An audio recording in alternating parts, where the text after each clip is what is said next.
Next Jan astro ವೀಕ್ಷಕರಿಗೆ ನಮಸ್ಕಾರ. ಜ್ಯೋತಿಷಕ್ಕೆ ಸಂಬಂಧಪಟ್ಟಂತೆ ಬಹಳ ಮೋಸಗಳು ನಡೀತಾ ಇದೆ. ಇಲ್ಲಿ ಏನಾಗುತ್ತೆ ಅಂತಂದರೆ ನ್ಯೂಮರಾಲಜಿ ಅಂತಾರೆ, ಟ್ಯಾರೋಟ್ ಕಾರ್ಡ್ ಅಂತಾರೆ, ಆಮೇಲೆ ಕಾಸ್ಟ್ಲಿ ಜೆಮ್ಸ್ಟೋನ್ಗಳು, ರುದ್ರಾಕ್ಷಿಗಳು, ಬ್ರೇಸ್ಲೆಟ್ಗಳು, ದೊಡ್ಡ ದೊಡ್ಡ ಪೂಜೆಗಳು, ಈ ರೀತಿ ಎಲ್ಲ ಇದೆ. ಬಟ್ ನಿಜವಾದ ಜ್ಯೋತಿಷದಲ್ಲಿ ಇದೆಲ್ಲ ಇದೆಯಾ? ಜನಗಳು ಜ್ಯೋತಿಷದ ಬಗ್ಗೆ ನಂಬಿಕೆ ಕಡಿಮೆ ಮಾಡ್ಕೊಳ್ಳೋದಕ್ಕೆ ಕಾರಣವೇ ಒಂದು ಜ್ಯೋತಿಷರು ಹೇಳುವಂಥದ್ದು ನಿಜ ಆಗೋದಿಲ್ಲ ಯೂಶ್ವಲ್ ಆಗಿ.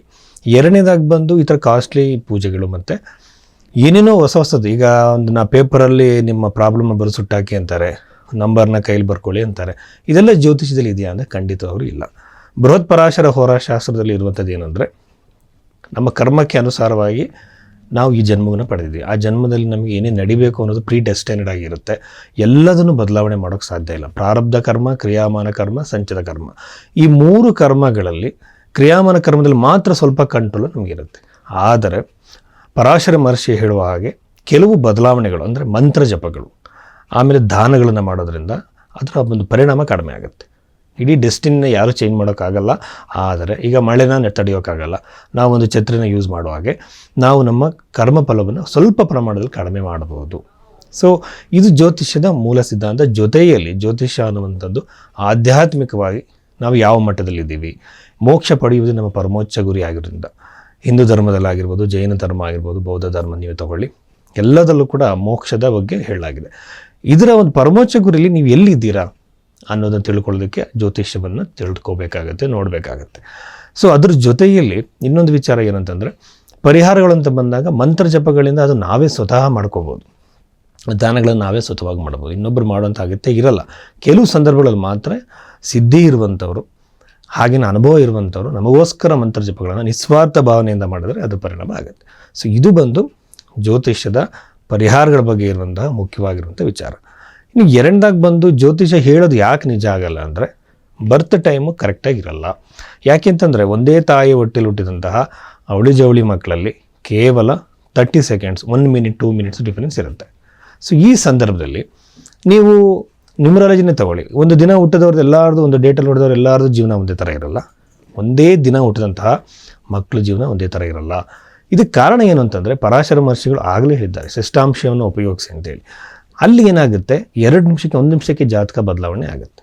ಸೊ ಈ ಬಗೆಯಲ್ಲಿ ನಿಮ್ಮ ಬರ್ತ್ ಟೈಮ್ ನೀವು ಯಾವುದು ಕೊಡ್ತೀರೋ ಅದನ್ನೇ ಜಾತಕ ಓಪನ್ ಮಾಡಿ ನಿಮ್ಮ ಭವಿಷ್ಯ ಇದು, ನಿಮ್ಮ ರಾಶಿ ಇದು, ನಿಮ್ಮ ದಶೆ ಇದು ಅಂತ ಹೇಳೋರು ಜ್ಯೋತಿಷರಲ್ಲ. ನಿಮ್ಮ ಬರ್ತ್ ಸಮಯವನ್ನು ಬರ್ತ್ ಟೈಮ್ ರೆಕ್ಟಿಫಿಕೇಷನ್ ಅಂತಾರೆ, BTR ಅಂತಾರೆ. ರೆಕ್ಟಿಫೈ ಮಾಡಬೇಕು, ನಿಮ್ಮ ಜನ್ಮ ಸಮಯವನ್ನು ತಿದ್ದಬೇಕು, ಆಮೇಲೆ ನಿಮಗೆ ಭವಿಷ್ಯದ ಫಲವನ್ನು ಹೇಳಬೇಕು. ಈ ರೀತಿ ಮಾಡೋಣ ಜ್ಯೋತಿಷರು ಯಾರಿದ್ದಾರೆ. ನೀವು ನಿಜವಾದ ಜ್ಯೋತಿಷನ ಕಂಡುಹಿಡಬೇಕು ಅಂದರೆ, ನಿಮ್ಮ ಭವಿಷ್ಯದಲ್ಲಿ ಹೇಳೋದಕ್ಕಿಂತ ನಿಮ್ಮ ಭೂತಕಾಲದಲ್ಲಿ ನಡೆದಂತಹ ಘಟನೆಗಳು ಯಾವುದು 4 ಹೇಳೋದಕ್ಕೆ ಕೇಳಿ. ಅದು ಘಟನೆ ಅಂದರೆ ಸುಮ್ಮನೆ ನೀವು ತುಂಬ ಒಳ್ಳೆಯವರು, ನಿಮ್ಮ ಮನಸ್ಸಲ್ಲಿ ಕೆಟ್ಟದಿಲ್ಲ ಅಂತ ಈ ಥರ ಹೇಳುವಂತಹ ಜನರಲೈಸ್ಡ್ ಪ್ರೆಡಿಕ್ಷನ್ಸ್ ಅಲ್ಲ. ಘಟನೆ ಯಾವ ವರ್ಷದಲ್ಲಿ ಯಾವ ಥರ ಘಟನೆ ನಡೆದಿರೋ ಸಾಧ್ಯತೆ ಇದೆ, ನೇಚರ್ ಆಫ್ ದ ಇವೆಂಟ್ನ ಹೇಳಿದ್ರೆ ಆ ಜ್ಯೋತಿಷನ ಒಪ್ಕೊಳ್ಳಿ. ಸುಮ್ಮನೆ 4 ಪರಿಹಾರಗಳನ್ನು ಹೇಳೋದು, ದೇವಸ್ಥಾನಗಳಿಗೆ ಸುತ್ತಿ ಅಂತ ಹೇಳುವಂಥವ್ರು ಜ್ಯೋತಿಷರು ಅಲ್ಲ. ಘಟನೆಗಳನ್ನು ಸಮಯಕ್ಕೆ ಸರಿಯಾಗಿ, ಅಂದರೆ ಇವೆಂಟ್ ಅಂತ ಹೇಳ್ತಾರೆ, ಟೈಮಿಂಗ್ ಆಫ್ ಇವೆಂಟ್ ಅಂತೇಳಿ, ಆ ಇವೆಂಟ್ನ ಸರಿಯಾಗಿ ಇದೇ ಇಯರಲ್ಲಿ ಇದೇ ಮಂತಲ್ಲಿ ನಡೆದಿರೋ ಸಾಧ್ಯತೆ ಇದೆ ಅಂತ ಅವ್ರು ಹೇಳಬೇಕು. 3 ರಿಂದ 4 ಗಂಟೆ ಅವರು ನಿಜವಾದ ಜ್ಯೋತಿಷರು. ನಿಜವಾದ ಜ್ಯೋತಿಷರನ್ನು ಹೀಗೆ ಕಂಡುಹಿಡಿಯಿರಿ. ಹಾಗೆಯೇ ನಾವೊಂದು ಗ್ರಂಥದಲ್ಲಿ ಇಲ್ಲದೇ ಇರುವಂತಹ ಯಾವ್ಯಾವುದೋ ಪರಿಹಾರಗಳನ್ನು ಮಾಡೋದು ಬೇಡ. ಪರಾಶರ ಮಹರ್ಷಿಗಳಿರುವಂತಹ ಮಂತ್ರ ಜಪಗಳು ಹಾಗೆಯೇ ದಾನಗಳನ್ನು ಮಾತ್ರ ಮಾಡೋಣ. ಈ ರೀತಿಯಾಗಿ ವೈಜ್ಞಾನಿಕವಾಗಿ ನಿಮ್ಮ ಜಾತಕವನ್ನು ನೋಡೋದಕ್ಕಾಗಿ ನಿಮಗೆ ನನ್ನ ಕೆಳಗಡೆ ನಂಬರ್ ಕಾಣ್ತಾ ಇರುತ್ತೆ, ಆ ನಂಬರ್ಗೆ ನೀವು ಕರೆ ಮಾಡಿ ನನ್ನ ಹತ್ರ ನೀವು ಕನ್ಸಲ್ಟೇಷನ್ನ ತೊಗೊಳ್ಬೋದು. ಈಗ ನಾವು ರಾಶಿ ಫಲಗಳ ಬಗ್ಗೆ ಮಾತಾಡೋಣ. ಮೇಷರಾಶಿ, ಈ ಮೇಷರಾಶಿಗೆ ಸಂಬಂಧಪಟ್ಟಂತೆ ನಾವು ಈ ಒಂದು ಅಕ್ಟೋಬರ್ ತಿಂಗಳಲ್ಲಿ ನಡೆಯುವಂತಹ ಘಟನೆಗಳ ಬಗ್ಗೆ ಹೇಳೋದಾದರೆ, ಅಶ್ವಿನ ಮಾಸ ಅಂತಲೂ ಹೇಳ್ತಾರೆ. ನಮ್ಮಲ್ಲಿ ಮಾಸಗಳ ಪ್ರಕಾರವಾಗಿ ನೋಡಬೇಕು. ನಮ್ಮಲ್ಲಿ ಏನಾಗಿದೆ ಅಂತಂದರೆ, ಬರೀ ಈ ಒಂದು ಇಂಗ್ಲೀಷ್ ಕ್ಯಾಲೆಂಡರ್ ಪ್ರಕಾರವಾಗಿ ಅದರಲ್ಲಿ ಇರುವಂತಹ ಮಂತ್ಗಳ ಪ್ರಕಾರವಾಗಿ ಫಲವನ್ನು ನಾವು ನೋಡ್ತಿರ್ತೀವಿ. ಬಹುಶಃ ಅದರಲ್ಲಿ ನೋಡೋದು ತಪ್ಪು. ಮಾಸದ ಪ್ರಕಾರವಾಗಿ ನೋಡಬೇಕು. ನಮ್ಮ ಹಬ್ಬಗಳು, ನಮ್ಮ ಆಚರಣೆಗಳು ಎಲ್ಲ ಮಾಸದ ಪ್ರಕಾರವಾಗಿದೆ. ಸೊ ಈಗ ಈ ಒಂದು ಅಕ್ಟೋಬರ್ ತಿಂಗಳಲ್ಲಿ ಮೇಷರಾಶಿಯವರಿಗೆ ಸಂಬಂಧಪಟ್ಟಂತೆ ಹೇಳೋದಾದರೆ, ಪ್ರಥಮವಾಗಿ ವಿವಾಹದ ಯೋಗ ಹೆಚ್ಚಾಗಿದೆ ಅಂತ ಹೇಳ್ಬೋದು. ಯಾಕೆ? ರಾಶಿಯಾಧಿಪತಿ 7ನೇ ಮನೆಯಲ್ಲಿ, ಕುಜಗ್ರಹ ಬಂದು ವಿವಾಹಕ್ಕೆ ಕಾರಕನ ಆಗದೇ ಇದ್ದರೂ ಸಹ, ಆದರೆ ಹೆಣ್ಣು ಮಕ್ಕಳ ಜಾತಕದಲ್ಲಿ ನಾಡಿ ಜ್ಯೋತಿಷದ ಅನುಸಾರವಾಗಿ ವಿವಾಹಕ್ಕೆ ಕಾರಕ ಅಂತ ಹೇಳ್ತಾರೆ. ಮತ್ತು ಇನ್ನೊಂದು ಕುಜದೋಷ ಕೂಡ ಇಲ್ಲ ಈ ಒಂದು ರಾಶಿಯವರಿಗೆ ಕುಜದೋಷ ಅಂತಂದರೆ ಈ ಒಂದು ರಾಶಿಯಲ್ಲಿ ಹುಟ್ಟದಂಥವ್ರಿಗೆ ರಾಶಿಯನ್ನು ಮನೆಯಿಂದ 7ನೇ ಮನೆಯಲ್ಲಿ ರಾಶಿಯಾಧಿಪತಿ ಇರುವುದು ಕುಜದೋಷ ಕೊಡಲ್ಲ. ಇದೆಲ್ಲ ಇನ್ನೊಂದು ಸಂದರ್ಭದಲ್ಲಿ ನಾವು ಮಾತಾಡೋಣ. ಮುಖ್ಯವಾಗಿ ವಿವಾಹದ ಯೋಗ ಹೆಚ್ಚಾಗುತ್ತೆ.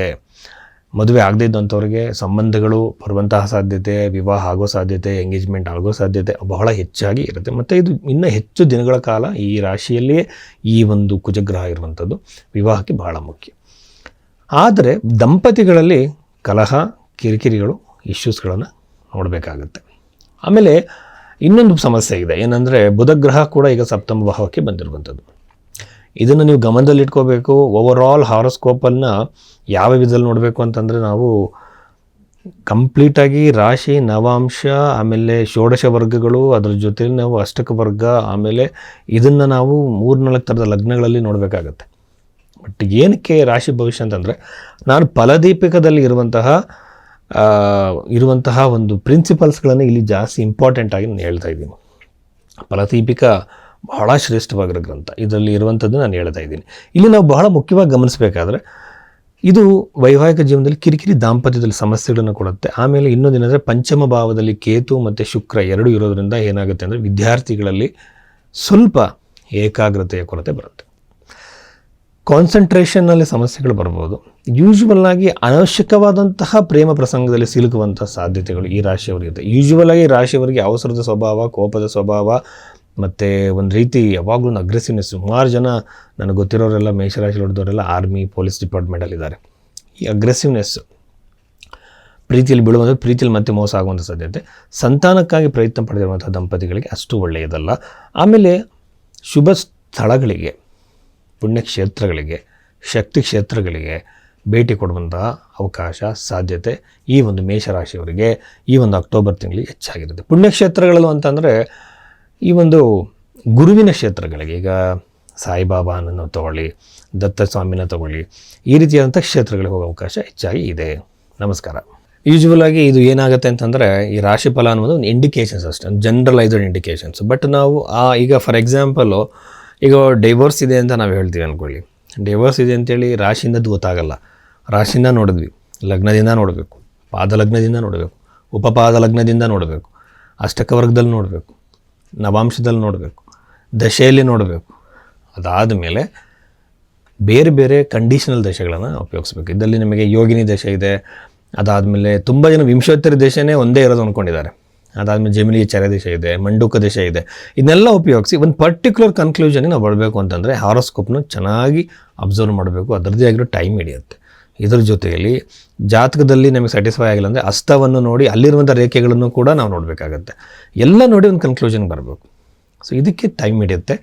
ಆ ರೀತಿ ಕನ್ಸಲ್ಟೇಷನ್ ನೀವು ಬೇಕಾಗಿದ್ದರೆ ನೀವು ಅಲ್ಲಿರುವಂಥ ಸಂಖ್ಯೆ ಕರೆ ಮಾಡಿ ಮತ್ತು ಕನ್ಸಲ್ಟೇಷನ್ ತೊಗೊಳ್ಳಿ.